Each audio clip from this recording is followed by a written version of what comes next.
আজকে চলে এসেছি গুসকরা সংগতিপল্লীতে একটা মন্দিরে। তো চলো তোমাদেরকে মন্দিরটা শেয়ার করব। তো আমিও এসেছি একজনকার ভিডিও দেখে, তো আমি ভাবতেও পারিনি এরকম একটা মন্দির আছে, ভেতরে এরকম দৃশ্য আমি কখনোই আশা করিনি।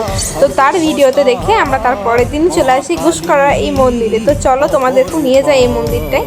তো আমি চলে যাচ্ছিলাম, মন্দিরটা আমার প্রচণ্ড পার্সোনালি খুব পছন্দ হয়েছে। তোমরা সবাই এসে একবার দেখতে যেতে পারো এই মন্দিরটা। তো চলো ফার্স্টে আমার প্রিয়, তোমাদের সবার প্রিয়, আমাদের মায়ের সাথে তোমাদের দর্শন করাই। প্রাণ সে যে মা তুলির পরশে তরি।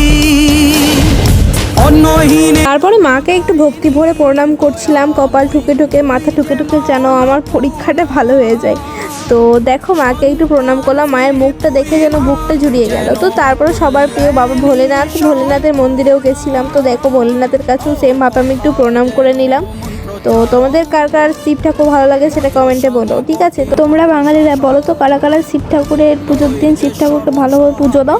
তো ধর্ম ও ন্যায়ের প্রতি তারপর আমাদের সবার প্রিয় কৃষ্ণ রাধিকার মূর্তির কাছে একটু প্রণাম করলাম। তো চলো তারপর আমি এনেছিলাম পুজোর জন্য মন্ডা, তো সেটাই মা কালীর কাছে একটু নামিয়ে দিলাম। তো খানিকক্ষণ পর সব ঠাকুরকে দিয়ে নিয়ে আমি নিয়ে চলে যাব যেটা থাকবে। তো এটা নামিয়ে দিলাম আর একটু ভালোভাবে প্রণাম করে নিলাম। তো চল তোমাদের সাথে এই মন্দিরটার ব্যাপারে কিছু হালকা করে শেয়ার করি, মন্দিরটা আমার কেমন লেগেছে।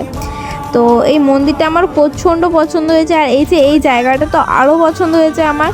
তোমাদের এই মন্দিরটা কেমন লেগেছে কমেন্টে বলো। আর গুসকরায় যারা থাকো বা আশেপাশে থাকো তারা একবার হলেও দেখে যেও।